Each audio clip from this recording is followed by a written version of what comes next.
On a porté une réforme qui décale l'âge de départ à la retraite à 65 ans, mais ce n'est pas un totem. Il y avait un doute pendant la campagne. 65 ans, ce n'est pas un totem. Ça n'est pas un totem, je le redis. Nous n'irons pas au-delà des 43 années de cotisation qui sont prévues dans la réforme Touraine pour avoir une retraite à taux plein.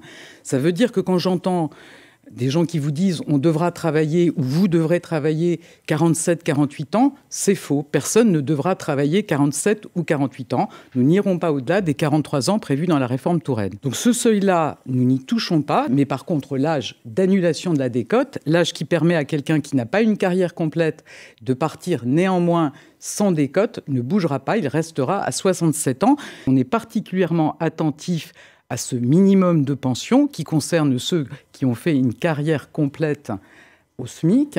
Et donc, il sera effectivement de 85% du SMIC. Ma priorité, c'est que ce sont les actifs qui vont devoir travailler un peu plus longtemps qui bénéficient de cette revalorisation. Notre objectif, c'est une présentation de la réforme le 10 janvier, donc la semaine prochaine. Présentation au Conseil des ministres le 23 janvier. On souhaite que ce texte soit voté avant la fin du premier trimestre pour une entrée en vigueur à la fin de l'été. Bruno Le Maire voit tout à l'heure les énergéticiens. Moi, je leur demande clairement de permettre aux entreprises qui sont en difficulté d'étaler le paiement des factures sur les premiers mois de l'année.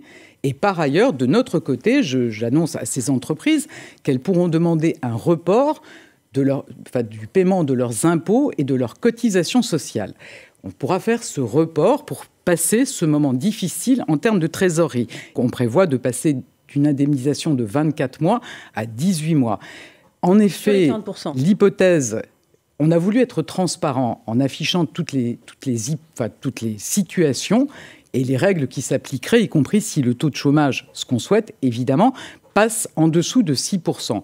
Moi, j'entends que ce point n'a peut-être pas suffisamment fait l'objet de discussions, donc nous allons le retirer, ce troisième niveau du décret qui entrera en vigueur au 1er février, et nous remettrons ce sujet dans la concertation sur les futures règles de l'assurance chômage. C'est un retrait défini. Alors, c'est une partie des organisations qui représentent les médecins qui ont effectivement appelé à la grève. Je peux entendre qu'ils peuvent rencontrer des difficultés, qu'ils peuvent souhaiter des améliorations, mais ça n'est vraiment pas responsable de faire grève, notamment dans une période de fête où ça a augmenté les tensions sur l'hôpital. Je le dis très clairement, ça n'est pas responsable. Elisabeth Borne.